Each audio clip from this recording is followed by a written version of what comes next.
Hello guys! Hello. This is for Sagittarius. Sagittarius, welcome dito sa aking channel. Kapalaran 888, welcome. Alamin natin kung anong messages, vibration, gabay, energy para sa lahat ng Sagittarius. Oh, high honor. High honor guys. High honor, this is the most awaited promotion, salary increase, rewards, awards, acceptance, ano ba, answered prayers, confirmation, solution. Basta ito yung most awaited mo to matagal mo tong hinihintay.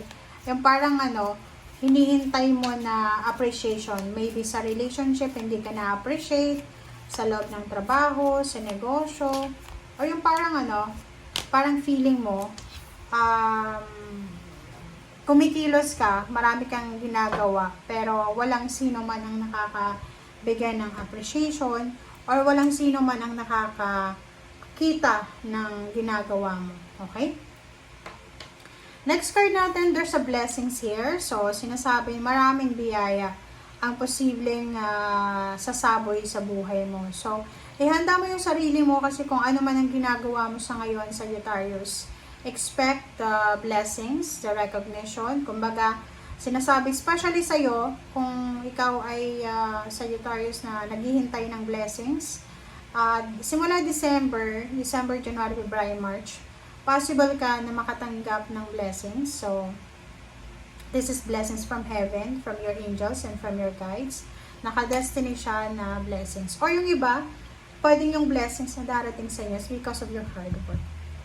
Kasi high honor to Hindi ka naman bibigyan ng mataas na honra if wala ka namang ginagawa. So, yun. Pwedeng yung iba promotion. Kung nagtatrabaho ka sa police department, militar ka ba, or may anak kayo na nagtatrabaho bilang police or militar, possible na mayroong appreciation, promotion, or pwedeng mayroong pagtaas ng rango. Ganyan.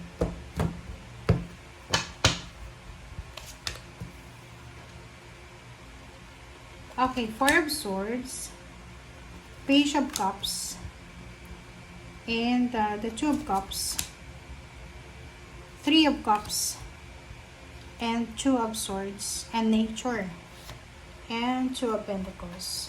So yun, sinasabi ng bara, this is destiny diba? Naka-destiny siya.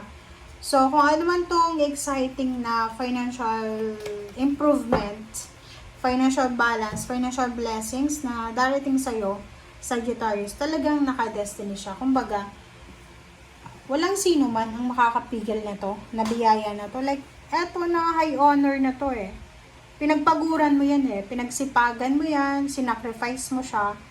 So, walang sino man ang makakapigil dito. Hindi ito swerte eto ay pinagpaguran mo. Pero yung iba, possible na swerte ka talaga. Okay? Four of Swords, nakikita ko sir dito na may mga Sagittarius na kailangan magpahinga. Spend time sa nature, magbakasyon, and huwag tayong masyadong hard sa sarili natin. Okay? Kailangan may time ka sa sarili mo, sa pamilya mo, sa pangarap mo, sa trabaho mo. Dapat balance Page of Cups, sinasabi ng bara sa'yo na there's incoming relationship. Kung may mag-asawa ditong wala ng fire na nararamdaman sa bawat isa, possible na maayos yung relationship nyo. And if you're single, separated, or galing ka sa heartbreak, possible na may bagong relasyon na pwedeng mauwi sa kasal sa mga susunod na buwan at taon.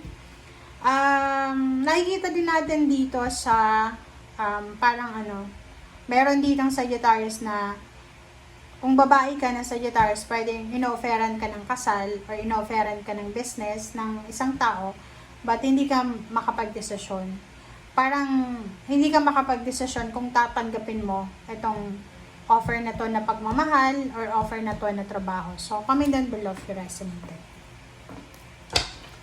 Alright, so tingnan natin.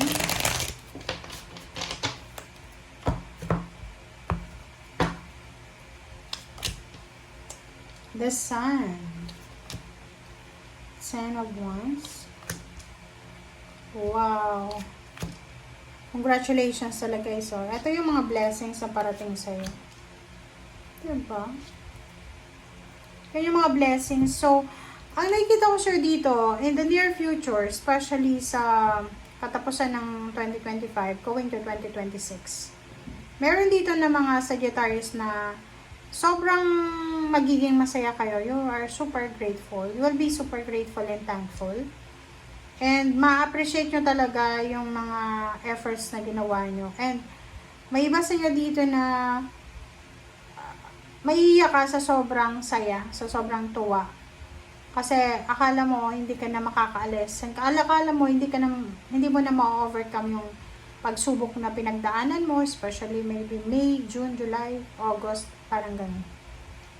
The sign, sinasabi ng barahan na lahat ng sacrifices, lahat ng 10 of wands mo, lahat ng pag-overtime, lahat ng mga pagtatrabaho, Pasko, New Year, lahat ng yan na ginawa mo ng sacrifices, ay magbubunga yan ng kaligayahan. Magbubunga yan ng victory and success. This one, six of wands is high honor. So, victory and success.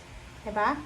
So, yan. Yung mga blessings na pwedeng matanggap mo is pwedeng there's a happy celebration, happy news, good news, and lahat ng mga pagod, puyat, lahat ng gutom na naranasan nyo, ay may kapalit na 6 of wands, like victory and success, triumphant success, and family. Pwedeng meron dito ng mga Sagittarius na pwedeng, kung babae ka, pwedeng buntis ka, or kung lalaki ka naman, posibleng additional member ng family, another baby, or may iba sa inyo dito, yun na nga, sabi ko sa'yo, pwedeng ikakasal, or posibleng merong magpapatayo ng bahay, mag-iipon ng pera para sa renovation ng bahay, or posibleng merong magkikreate ng, maglo-launch ng small business, or yung iba sa inyo dyan, ayun na nga, there's a promotion, there's a salary increase.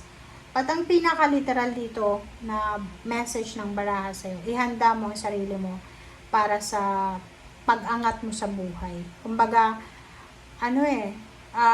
marami kang pinagdaanan ng hirap, sakit, pagtatraidor sa'yo.